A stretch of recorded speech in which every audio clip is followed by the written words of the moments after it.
Cuando salimos de nuestra tierra, nos subimos a trenes que nunca planeamos tomar.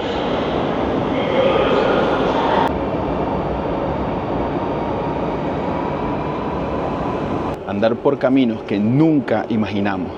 Tragar polvo muchísimas veces. Pero no podemos detenernos porque el exilio no perdona a quien se para.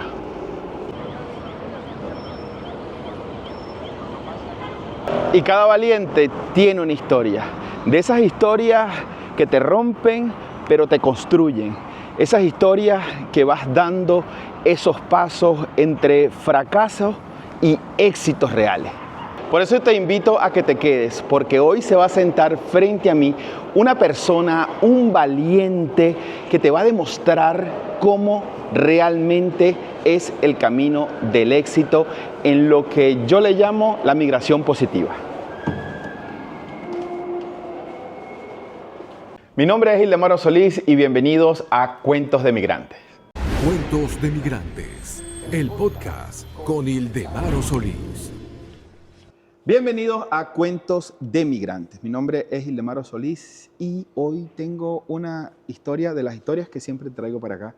Personas que han tenido una transformación una tras otra. Y ese es el caso de mi amigo Pedro, que hizo una primera migración. En su primera migración consiguió unos logros importantísimos y por otras causas tuvo que estar en España. Hoy estamos desde su nave, desde su galpón, Recoches, una agencia de coches de ocasión. ¿Se llama coches de ocasión? ¿Así se le dice? Compra y venta, coches de ocasión. Compra y venta de coches de ocasión. Pues bueno, hoy estamos aquí con mi amigo Pedro Rodríguez. Muchas gracias, Pedro, por recibirme, mi amigo. Hola, Ildemaro. Bueno, gracias a ti por la visita y por tomarme en cuenta para ser partícipe de las experiencias que quieres transmitir a nuestros paisanos y a las personas que te siguen en tu canal. Y sí, bueno, como lo decías antes, es mi segunda migración en un tercer país. En el 2014 migramos a Ecuador. Esa es la primera pregunta. En el 2014 migras a Ecuador, pero ¿por qué fue la migración? ¿Qué tú hacías en Venezuela? ¿De dónde tú eres? ¿Qué tú hacías en Venezuela?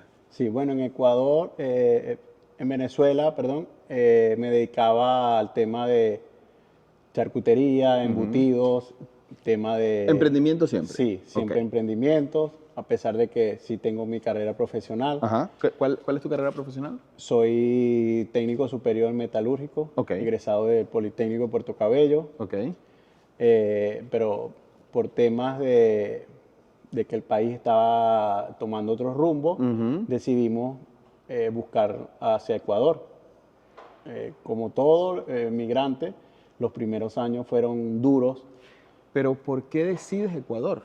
Sí, Ecuador porque una cuñada, en especial ella, nos motivó, nos indicó algunas ventajas, como el tema moneda, como el tema cercanía a Venezuela. Y es allí cuando, junto a mis hermanos, decidimos, bueno, vamos a irnos en busca de otras oportunidades. ¿Cuántos se fueron para Ecuador esa vez?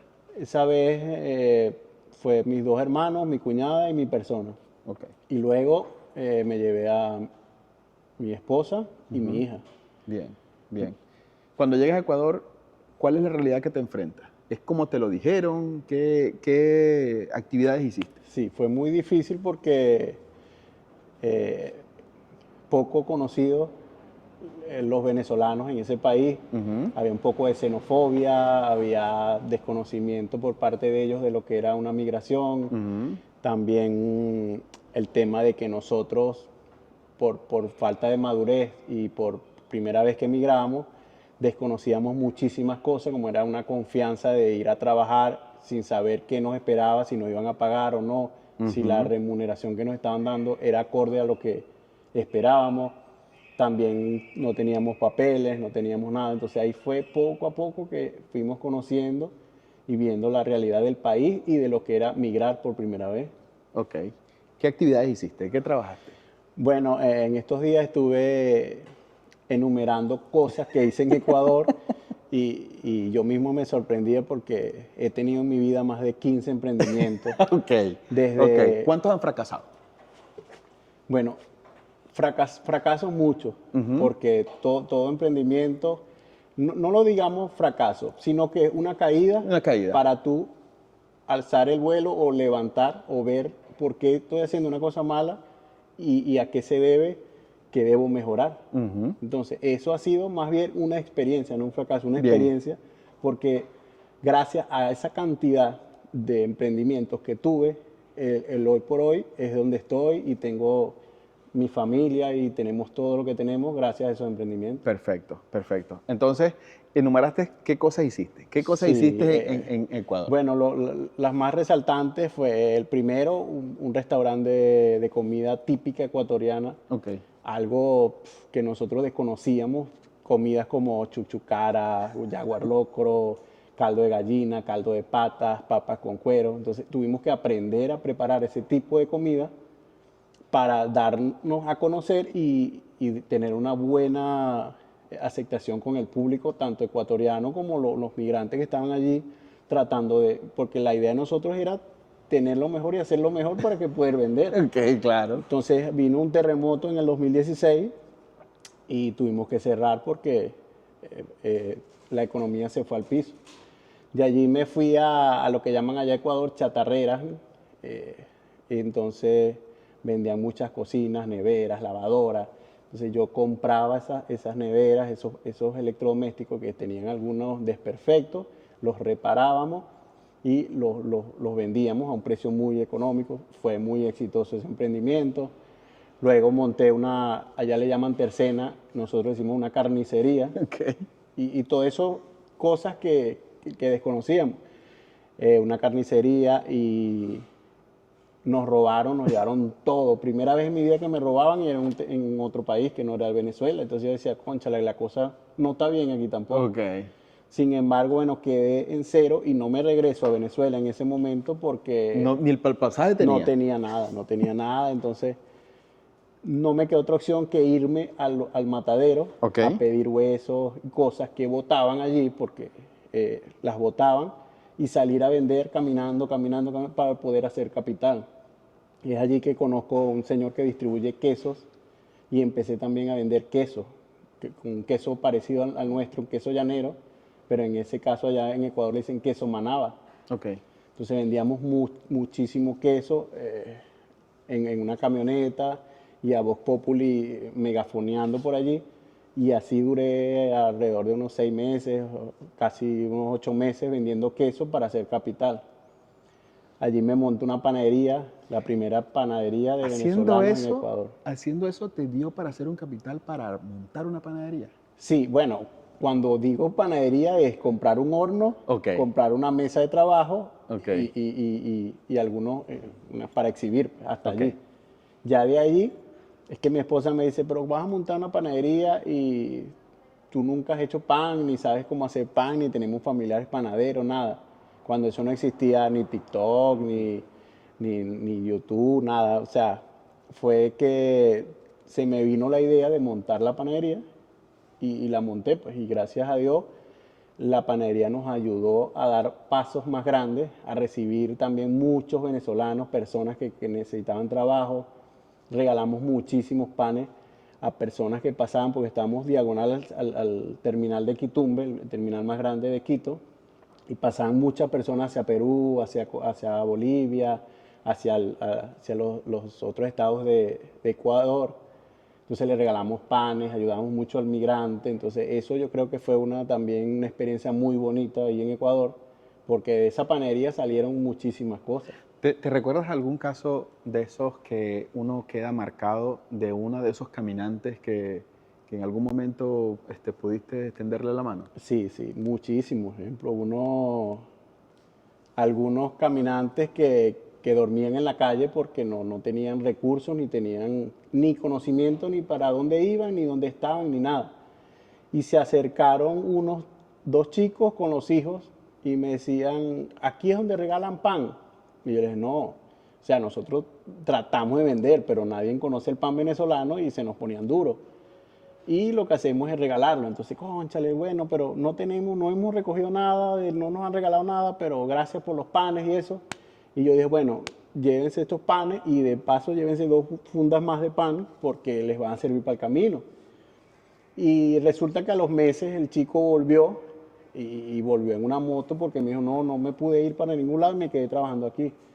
Y te traigo personas que vengan a comprar pan porque recuerdo aquella vez que me regalaste esos panes que me sirvieron para mucho. Comimos ese día, desayunamos al siguiente, entonces son cosas que me quedan marcadas porque después quedó una amistad con ese chico y hoy en día todavía chateamos y eso. Y Pedro, ¿cómo estás? ¿Cómo te va? Y eso. Y nació una amistad de la nada, de una ayuda, de algo que, digamos, Dios nos puso en el camino para que se diera esa oportunidad. Qué bueno, me encanta.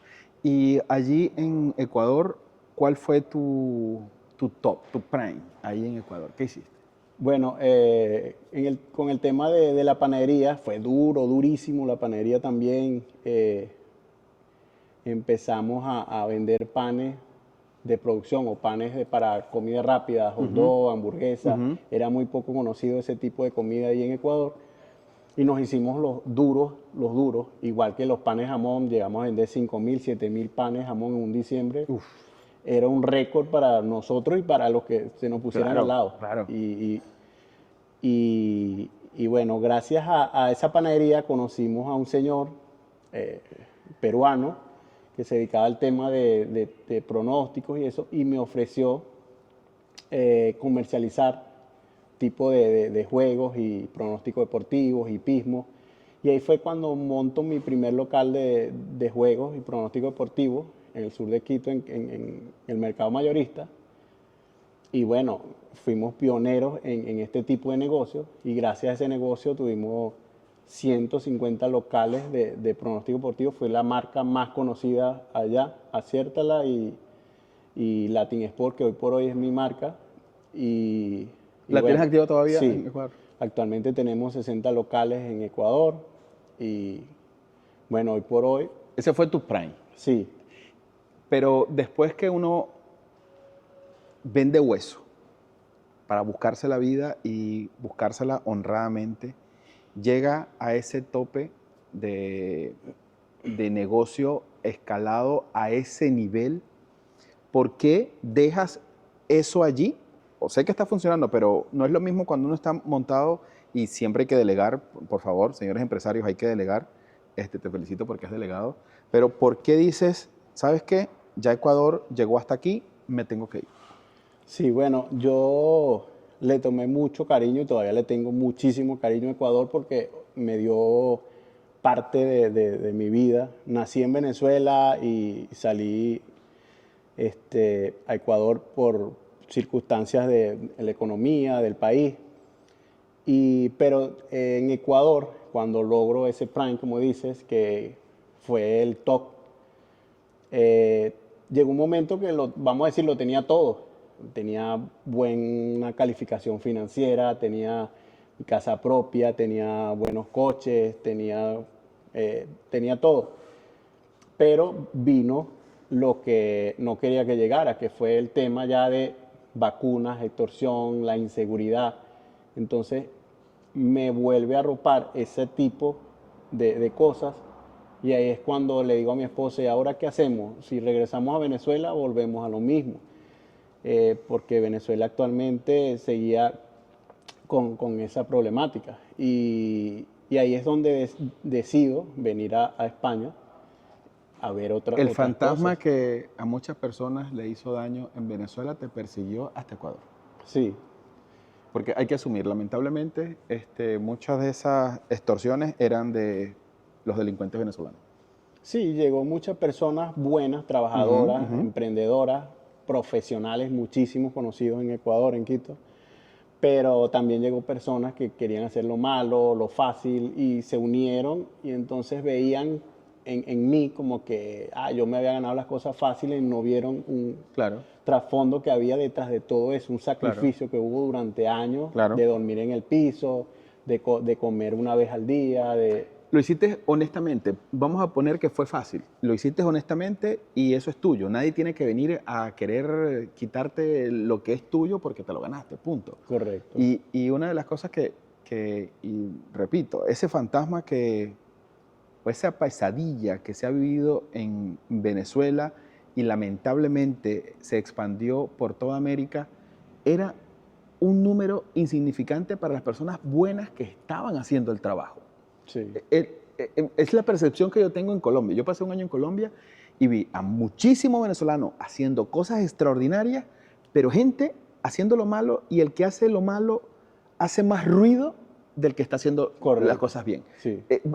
¿Percibiste eso allí? Sí, sí, totalmente. Mira, yo al sur de Quito, bueno, en todo Quito, pero más al sur de Quito, especialmente Quitumbe, era muy conocido y muy querido, tanto como los venezolanos como con los ecuatorianos.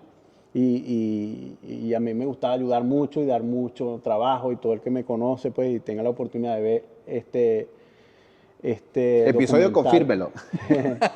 Sí, bueno, puede cerciorarse y puede dar fiabilidad de que así era. Lo que yo podía ayudar y al que podía aconsejar de una manera buena, lo hacía. Y eso fue lo que hice, pues que... Bien, está bien. Entonces, lamentablemente por eso decides venirte a España. Si no fuese por temas de extorsión, tú estuvieses en Ecuador. Sí, por supuesto, tenía mi casa propia, Tranquilo. negocios, mi familia, mi entorno de amigos, conocidos. ¿Por qué decides España? España porque fíjate que no tenía nadie conocidos, nadie que me estaba llamando, ni recibiendo, ni nada, sino que un año atrás había venido en planes de familia y de turismo. Vine con mi esposa y mis hijas y estuvimos en Francia, estuvimos en España y nos gustó la tranquilidad, la calidad de vida que se percibe aquí. Claro, había un temor, esa parte de que los impuestos, de que el costo, de que es difícil. Sin embargo, como andamos en modo turismo, regresamos y seguimos nuestra vida. Entonces, cuando se presenta que fui víctima de un secuestro, de una extorsión, No puede ser. y todas esas cosas, ¿Cuánto tiempo te secuestraron? estuve 2 días como en cautiverio. Sí. No puede ser. Entonces, a modo de que pagamos una vacuna, me soltaron. Y ahí es cuando le hablo con mi esposa y le digo, mira, la vida no tiene precio. No. Entonces, tomo con mi padre porque mi esposa acaba de dar a luz, nuestro último hijo, y le digo a mi padre que me acompañe porque quería venir a ver a algún lado donde radicarme aquí. No importa que no pudiera trabajar, no importa que no pudiera ejercer una profesión, nada. Yo lo que quería en ese momento era Resguardar la vida. refugiarme en un lado donde estuviera tranquilo, donde tuviera paz, donde no estuviera recibiendo 10, 15, 20, 30 mensajes de amenazas, de que te vamos a matar, de que tu hija, de que llegó, salió. Entonces, ahí fue cuando decido, tomo un avión y me vengo en son de turismo con mi padre, pero en fin, era a ver, la finalidad de ese viaje era ver dónde radicarme con mi familia y qué bienestar podía darle a ellos. Claro, claro. Entonces, Entonces viniste con tu padre para acá, recorriste varios lugares de España. Entiendo que recorriste varios lugares de España. ¿Y por qué decides Zaragoza? Porque, señores, estamos grabando desde Recoches en Zaragoza. Zaragoza las tengo yo en los top de las ciudades que están moviendo mucho más paisanos de Hispanoamérica, no solamente venezolanos. Según las estadísticas, está llegando mucho hispanoamericano para acá. Tú que vives aquí, ¿por qué Zaragoza? interesante ese punto que tocas, porque, bueno, cuando vine recorrimos el norte del país, fuimos a Bilbao, fuimos a País Vasco, estuvimos en Galicia, estuvimos en Cataluña, estuvimos en Girona, Toledo, muchísimos lugares que me decían y que buscaba en redes sociales, lugares atractivos para vivir, pero como era mi segunda migración, también tomaba en cuenta y traía un poquito más de experiencia de que cuando llegué de Ecuador. Entonces, me gustó Zaragoza porque, primero, que está ubicado estratégicamente cerca de Madrid, cerca de las principales ciudades de Barcelona, tenemos cerca la costa, tenemos cerca Francia, tenemos cerca los Pirineos, tiene un aeropuerto que tiene vuelos internacionales también, tiene el tren, el AVE, que también nos conecta con varias partes del país, y sobre todo lo económico, que es el tema vivienda, el tema de arriendo, en comparación a ciudades grandes como Madrid, como Barcelona, como Valencia. Zaragoza es una ciudad grande, tiene todo, tiene mucho trabajo, es un centro logístico, y tiene varias cosas atractivas y tranquilidad. Bien, bien. Vivienda económica, posibilidades de trabajo. ¿Y posibilidades de trabajo en qué áreas que tú has visto? Hay muchos polígonos industriales, empresas grandes de logística. Ahí está también una de las mayores ensambladoras de coches, que es Stellantis, está aquí en Zaragoza, y cercanía con ciudades grandes, que eso es importante. Totalmente. Porque a la hora de que tú quieras, un verano ir a la playa, en hora y media estás ahí en la playa. Quiero ir a los Pirineos, en una hora estás aquí en los Pirineos, en Francia. Quiero ir a Madrid, hacer una diligencia, pasear, estás ahí en 2 horas en Madrid, 2 horas y media. Entonces, igual, eso son cosas que vi. Igual, tema clima, es agradable, se habla español completamente. 100%, no es como es Barcelona con ¿Has conocido a alguien que habla el aragonés? No, conocí una persona que me nombraba palabras aragonés en un pueblo, pero me dice que las usaba porque sus padres y sus abuelos... Que no se muera. Sí. Sí, está bueno, está bueno. ¿Y cuál fue el proceso que hiciste para tener papeles? Cuando decido que debemos salir de Ecuador y dejar muchísimas cosas que me tenían arraigado allí, como la casa, como el tema de los negocios, me asesoro y veo que existe una posibilidad de una residencia, se llama residencia no lucrativa. Bien. Una residencia para muchos tiene mucha ventaja porque ya llegas al país, te empieza a correr los 2 años para tu nacionalidad.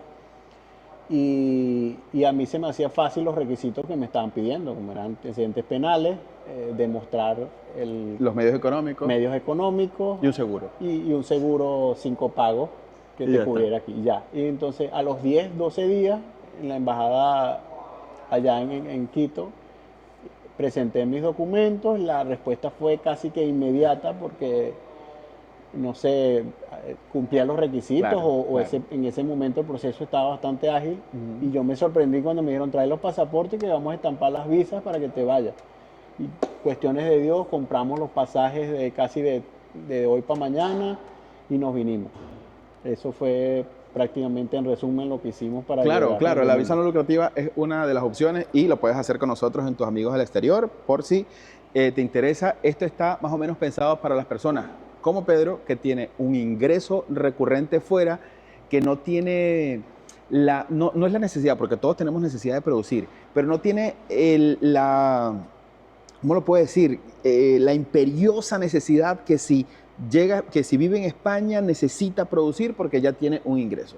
Entonces es un perfil que encuadra si tú vives en donde estés viviendo, ya tienes un ingreso fijo y quieres vivir en España como residente y a los 2 años, como dijo Pedro, ya solicitar nacionalidad española. Si eres de Hispanoamérica, esa es una opción para ti. Correcto. Tuve que nombrar amigos al exterior también porque... Sí. No. Hay personas que quieren migrar y a lo mejor se les hace complicado porque dicen: yo no... ¿Cómo hago yo no quiero estudiar, no quiero pedir asilo, no quiero eso? Entonces, esa es una de las maneras. Claro. Y ahorita de pedir asilo, que lo tomaste, y aprovecho también para decirte, no es opción. Para los venezolanos, a través del asilo le dan una residencia por razones humanitarias. Ya esto cesó. Mucha gente ha llegado al aeropuerto y pedía asilo y está bien, y el que le funcionó bien, pero ya en este momento piénsalo, porque te llegas al aeropuerto hoy, estamos 6 de abril, te pueden dar una acogida, te van a dar una hoja de resguardo, te pueden dar una tarjeta roja, pero de allí a que te resuelvan tu expediente puede pasar 6, 5 meses, 1 año, 2 años. Yo conozco personas que tienen 3 años con tarjeta roja, no te resuelven y ya después del después de junio ya no va a haber residencia por razones humanitarias y vas a quedar en un limbo. Me robo este pedacito para hacer esa aclaratoria porque esa es la situación del asilo. ya no más. Si tú tienes una situación fuerte de persecución política real, que podamos fajarnos hasta las últimas instancias para pelear el estatus de asilado, bien. Pero si no, piénsalo. Querido, llegas aquí, ¿dónde vives? ¿Cómo consigues tú dónde vivir? Bueno, eso fue falta de asesoramiento también y porque cuando llego, Por eso tienen que asesorarse conmigo para que lleguen con llave en mano. correcto, correcto, he visto que tienen esa opción y es bastante, de verdad que ayuda bastante porque cuando me vine... ¿Te hubiese imaginado que yo te busco al aeropuerto y te llevo directo a tu casa No, con llave en mano? Eso que vi en estos días me pareció espectacular porque es una ayuda. Claro. O sea, cuando uno llega es como que viene con los ojos cerrados y ciego y que no sabes a dónde vas ni a dónde llegas. Y no es fácil, aquí aprovecho de decirle que no es fácil, No es fácil. arrendar, alquilar aquí en este país porque hay condiciones de ocupas y condiciones que no le dan una garantía al dueño del piso o el casero. Le dicen el casero. aquí, no le da condiciones para brindarle esa apertura a cualquier persona. Entonces, bueno, cuando llego, me ayudé con la aplicación Airbnb y hice un pago de 1.600 euros por un mes. Y allí me resguardé y estando allí, empecé a buscar en portales como Idealista y buscaba y visitaba muchas propiedades en alquiler. Pero cuando empiezo a visitar me encuentro que me exigen una serie de requisitos que yo no los tenía ni los podía tener a corto plazo. Totalmente. Como eran nóminas de Nómina trabajo, y contrato. contrato de trabajo, las últimas declaraciones me pidieron algunos, avales y yo no conocía a nadie aquí. Entonces, bueno, agoté varias opciones buscando hasta que me consigo con una persona que era dueño del piso y no había ningún No había un intermediario, intermediario como una claro. inmobiliaria y el señor a confianza porque conversamos mucho y le conté de dónde venía y lo que me estaba sucediendo y me dijo, bueno, voy a tomar la opción de arrendarte a riesgo. Vamos a hacer algo, necesito mi mes de garantía, mi otro mes y eso. Y así fue la opción que pudimos tomar para arrendar en ese momento.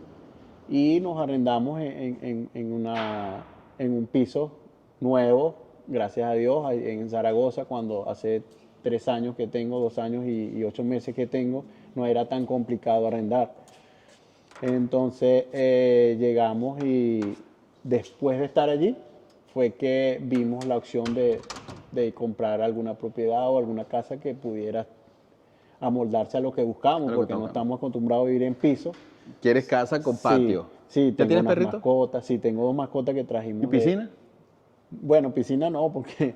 Yo tengo casa y regla en mi casa fue no quiero ni perrito ni piscina porque es un trabajo extra que no quiero. Pero Sí. las mascotas te las trajiste de Ecuador. Sí, traje 2 mascotas de Ecuador y bueno, porque son parte de la familia y no podía dejarlas allá. Totalmente. ¿Cuál fue la estrategia para arrancar a tener ingresos estando con la visa no lucrativa? Porque sí se puede tener ingresos con la visa no lucrativa. Por norma general no puedes trabajar, pero sí hay forma de tener ingresos teniendo la visa no lucrativa. ¿Cuál fue tu estrategia? Sí, bueno, por cosas de Dios me puse en mi camino a un chico que hoy en día es mi ahijado, fui padrino de matrimonio de él y constituimos una SL, una sociedad limitada, pero las condiciones que en gestorías me decían y por temas de legalidad, no puedo tener más del 25% de las acciones. O sea, no puedo darme de alta en la seguridad social, no puedo tener una nómina. Entonces, sí puedo tener acciones, sí puedo venir a supervisar mi negocio, sí puedo tener participación en tomar decisiones y eso, más no percibir una nómina ni lucrarme de un empleo. Claro. Entonces... Puedes recibir dividendos. Sí. Claro. Constituir la empresa, los ingresos y los egresos y los gastos van a la SL. Sí, a la SL y entonces allí es que uno puede tener esa participación y ese emprendimiento lo plasma en esa empresa. Esa fue la manera. ¿Cuáles fueron las primeras actividades que hiciste aquí descubriéndote? Porque venías con este proyecto, esto donde estamos es una nave gigantesca. No te estoy hablando que Pedro tiene 20 años aquí, no. Pedro llegó en 2024, o sea, eso fue prácticamente ayer, y la infraestructura que tiene es para admirar, es para felicitarte, porque muy pocas personas llegan a tener ese crecimiento, porque nos da miedo el cómo va a ser sin siquiera enterarse. Y que tú te hayas regado a tanto es de valentía y es de admirarlo, y que Dios te multiplique todo lo que tienes. Amén. De las cosas que hiciste primero, ¿qué fue que nos puedes contar? Bueno, cuando llegué al país, conocí a unos chicos, por cierto, venezolanos, que tenían un lavado de coches en seco en un centro comercial. Y me llamó la atención de que era algo como innovador para mí, porque era rápido, el acabado era muy bueno. Y junto a un sobrino que llegó, intentamos replicar ese negocio, pero a una escala más pequeña, y llevándolo a domicilio, porque hay personas que se les hacía muy complicado ir hasta un centro El comercial. cacho mío está horrible, que no me da chance Bueno, si hay ese servicio cerca, en donde vimos que no lo hay, ya lo hubiese lavado. Es bien práctico, pues. Sí, entonces adecuamos una furgoneta pequeña con todos los equipos, con todos los productos, y damos el servicio a domicilio de lavado y limpieza, un detailing a coches a domicilio. Ok. Entonces era muy atractivo, las personas por lo cómodo, por lo práctico, nos llamaban, y ahí fue que arrancamos con ese emprendimiento aquí en España. Ok. Junto a eso, ahí unimos el tema de empezar a comprar y vender coches con un desconocimiento total, porque no sabía ni que era una ITV, ni que era una pegatina, ni que era un seguro obligatorio, ni que era una gestoría. Para mí todas esas frases, esas palabras, todas esas cuestiones no conocía nada, ni tampoco había esa persona a mi lado que me dijera, tienes que hacer esto primero, cómprate un seguro de flota, paga esto, haz una gestoría, cumple eso, porque si no vas a fracasar.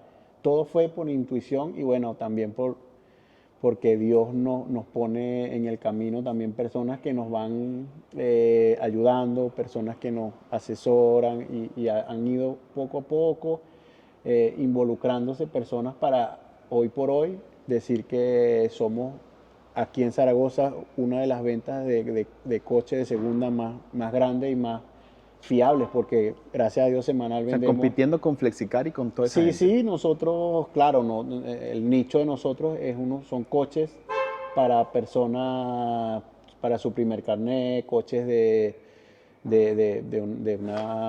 para movilizarse a pequeños. Claro. Coches de 2.000, 3.000, 4.000 euros que te sirven, y apegándonos a que les damos su garantía, los asesoramos, los ayudamos en adquirir un coche fiable. Y junto a todas esas cuestiones las unimos para poder hoy por hoy tener esa fórmula de éxito que gracias a Dios hemos tenido. Brutal. Se dice fácil, señores, pero llevar un negocio en este país lleva unas complejidades que hay que estudiar. Yo a la gente le digo, antes de emprender, por favor, entérate de todo lo que puede suceder, asesórate fiscalmente con lo que va a suceder. Por eso vamos a empezar un podcast con mi amiga Ani Serpa. Ella es asesora fiscal, para hablar de negocio. Cuando arranquemos el podcast, te voy a invitar para hablar del negocio estrictamente, y cómo tú lo llevas y cómo lo piensas expandir. Perfecto. ¿Ok? O sea, porque me parece vital. Vamos a hablar de un tema. Mira que sonó la puerta, porque lo que vamos a tocar es un poco bochornoso. Vine aquí porque por allá atrás está un cochecito negro que causó indignación para las personas que estamos en el medio de los coches. Nosotros con el señor Ramón Delgado tengo un emprendimiento que se llama Movicar, que gestionamos o le asesoramos a las personas para que compren los coches directo a la subasta. ¿Okay? Un servicio on demand, y las personas disfrutan incluso la puja, pero Claro. no tiene garantía, porque esos son coches que vienen directo de la subasta y qué cosa. Pero los que conocemos el tema, causó indignación un video que salió del señor que le dicen el Mazorcón, que le tiene una guerra y con mucha justificación a los revendedores de coches de Venezuela, porque para mí creo que sí están como disvariados de una inflación muy alta de los coches. ¿Qué opinas tú del trabajo que hace este pana con respecto a esta gente? Bueno, él, como ha tenido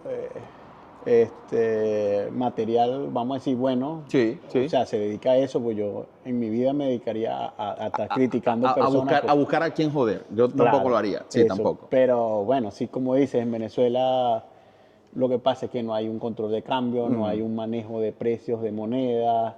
Entonces, sí hay material para que él pudiese hacer ese tipo de cosas que hace y de críticas y de... Algunos lo toman como burla, otros como que es una distracción ver ese tipo de materiales y cosas. Pero yo creo que él lo que quiso hacer no tuvo éxito porque es que se está metiendo en un mercado con un producto que desconoce totalmente. Porque Completamente. si él siguiese hablando y criticando a los de allá de Venezuela por como lo vienen haciendo, bueno, ya hasta ahí. Pero si te vienes a Europa y quieres... ¿Quieres tener la misma práctica que haces en Venezuela? no, estaba completamente errado. Primero tenía que asesorarse. Fíjate que citó a un conocido aquí, Ángel Gaitán, que Claro. aprovecho de saludarlo porque también es proveedor de nosotros y es conocido de nosotros. Yo creo que era como para llamarle la atención a Ángel Gaitán. Sí, pero... Yo creo que era como que, Ángel, por favor, veme. Sí, entonces no, él no se va a prestar primero Claro. porque sabe que hacemos todo bajo reglas, bajo Claro. leyes, bajo estricto orden, porque aquí no es que voy a vender carro porque me paré con ganas de vender un coche, no. Y a lo que me da la gana de Sí, venderlo. no, hay muchas cosas que te obligan a mantener un margen de ganancia para competir, para tener un control del precio, debes cumplirle a la persona que compra con una garantía, con unos requisitos para poder estar en este medio. Eso no Claro, es así como... Claro. Nota aclarada, aquí te dejo el video para que veas de lo que te estamos hablando con total transparencia y siempre dando la cara, porque ese video fue que me hizo venir aquí porque conocíamos a Pedro ya desde unos días a través de mi amigo Ramón y dijo, mira, esto no es así, vamos a conversarlo. Bien, tema pasado. Sí. ¿Cómo te ves en el futuro próximo, Pedro? Bueno, no. Gracias a Dios, estos años que he vivido aquí en España han sido años de mucha tranquilidad, mucha paz, amoldándome a un tipo de vida muy diferente al que llevaba en Venezuela y en otros países. Ojo, que con esto no quiero decir que no soy venezolano, pero No, total. llevándolo al punto de vista educativo, de cultural. Aquí las personas respetan mucho, son personas que llegan hasta un punto y ya, pues no es que van a estar involucrándose en cuestiones que no les competen y lastimosamente y culturalmente eso se ha perdido mucho en nuestro país y eso nos afectó mucho. Entonces, en un futuro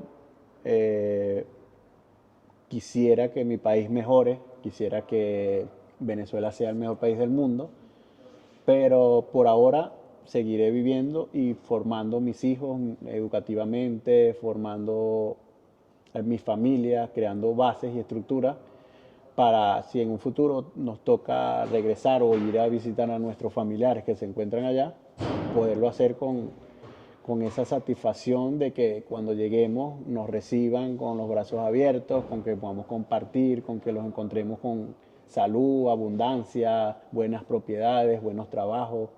Eso es lo que yo quiero y por ahora luchar y seguir y ante todo agradecer este país que nos ha abierto las manos. Totalmente. Y como todo, cumplir con las obligaciones que debemos cumplir para que se siga evolucionando. O sea, no es que vamos a llegar a hacer las cosas aquí como nosotros queremos ni como nos da la gana, de que no, te voy a abrir el negocio y voy a contratar 3 personas en negro. No, aquí se hacen las cosas bien porque se hacen. Te voy a vender un coche con garantía, aquí está. Te voy a... Y cumplir la garantía si pasa algo. Sí, correcto. Claro. Porque nosotros, ante todo, damos la cara. La cara. Y y nos debemos a eso. Y Totalmente. el crecimiento ha sido exponencial, varias personas del medio me lo han dicho, me han venido a felicitar, me han preguntado, y no existe una fórmula, no existe ninguna receta que te pueda decir, esto hazlo así para que te vaya bien. Todo es cuestión de tener mucha dedicación, de tener mucho... Pero hay ingredientes. No hay una receta, pero hay ingredientes. ¿Cuáles Correcto. serían los ingredientes? Bueno, yo diría bastante dedicación, mucha fe. También digo que la constancia y la dedicación en Disciplina. cualquier negocio, disciplina, eso es clave del éxito. Porque Yo le voy a agregar otra más que es la que veo en ti, que es actitud. Tienes una actitud de una persona que ve en problemas, ve son soluciones. Hay gente que en las soluciones ve son problemas, y personas como tú son las que van al éxito. Son personas que ya tienen un conocimiento de algo, tienen la capacidad, la disciplina, y con actitud va a ser un éxito, realmente. Pedro, muchísimas gracias por recibirme, querido amigo. no, gracias a ti por la visita. Me han contado que vives en un pueblo. Sí, un pueblo a 12 kilómetros de acá, muy cerca. ¿Cómo se llama? Osera de Ebro. Osera de Ebro. Correcto. Así mismo. Señores, hasta aquí fue Cuentos de Migrantes, pero si tú me lo permites, podemos ir a caminar Vocera de Ebro. Osera de Ebro. Osera sí. de Ebro, y nos vemos en el próximo episodio Caminando Pueblos en Osera de Ebro. Muchísimas gracias, querido No, amigo. gracias, Vámonos Lemaro. para allá por el pueblo. Vámonos. Vámonos pues.